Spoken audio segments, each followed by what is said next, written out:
রায়গঞ্জের ভাটলফাড়ি এলাকার মালবাড়িতে টোটো ও লরির মুখোমুখি সংঘর্ষে মৃত্যু হল এক গৃহবধূর। মৃতের নাম মালচো সোরেন।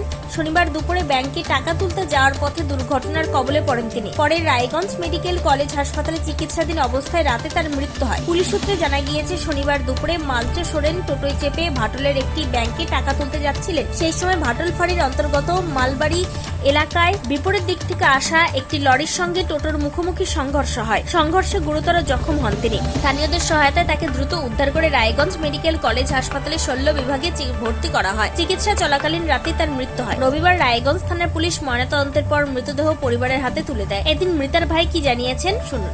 আপনার নাম? জিতেন মুর্মু। কে মারা গেছে? আমার আত্মীয় দিদি। কি নাম?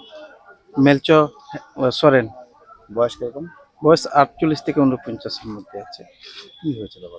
ও এখন ব্যাংকে যাচ্ছিল টাকা তুলতে। ও টোটোতে করে যাচ্ছিল, আর ঠিক ওই ভাটলে না পৌঁছাতে মালিবাড়ি ডিপটিকল জায়গাটা ওখানে সরাসরি মারপিট কারের সঙ্গে মুখোমুখি হয়ে গেছে। আচ্ছা, কিসে করে যাচ্ছিল? টোটোতে করে। আচ্ছা, তারপর? তারপর এখানে সরাসরি ধাক্কা মেরেছে মারুতি কার টোটোকে। টোটোওয়ালাতে আঘাত হয়েছে, পা ভেঙে গেছে। আর যেটা আমার দিদি ছিল ওটার সঙ্গে সঙ্গে ওখানেই মারা গেছে।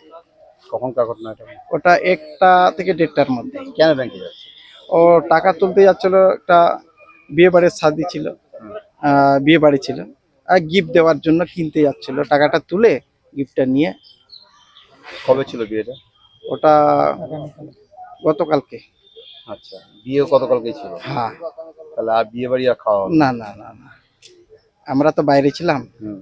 আর ফোন হলো, তারপরে বলছে না তোমার হসপিটালে নিয়ে গেছে, তাড়াতাড়ি এসে। হসপিটালে এসে দেখছি এই যে বাইরে আছে, ডেট হয়ে আছে। গিফটও কেনা হলো না বিয়ে বাড়ি? না না না, ও তো যাইতেই পারিনি ব্যাংকে, রাস্তার মধ্যে ঘটনাটা হয়ে গেছে। জান ডাক্তার।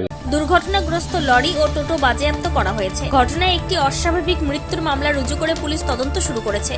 উত্তর দিনাজপুরের রায়গঞ্জ থেকে নিজস্ব প্রতিনিধির রিপোর্ট, টাইমস 14 বাংলা।